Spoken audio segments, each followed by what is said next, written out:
student filmmakers or low-budget filmmakers, I mean, you didn't really ever have to sort of do any of that, I guess, to be noticed, but what would you recommend for students or low-budget filmmakers that maybe can't afford a composer or don't put a lot of thought into it?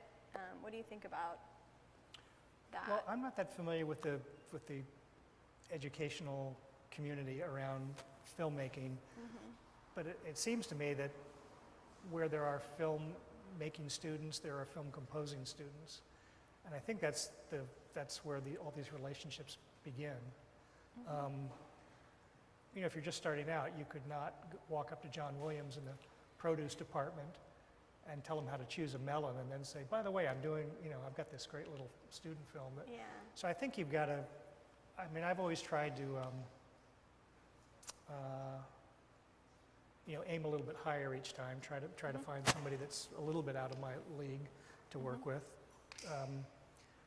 But I think the schools are the best place to kind of make those connections, and certainly that's where you're going to find a variety of people that you have access to. Right. Because it's kind of hard to connect with people who are in the business.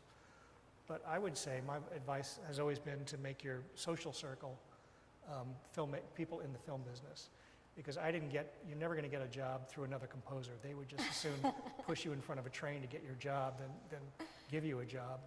And I'm a little skeptical of agents as well. So I got into it by way of sound editors. Okay. I had a lot of friends that were sound editors, and through knowing them, I got connected to Steven Soderbergh.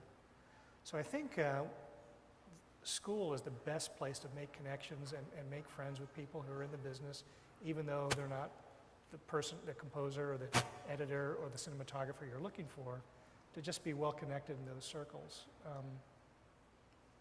But I think, these are the places where those connections are made.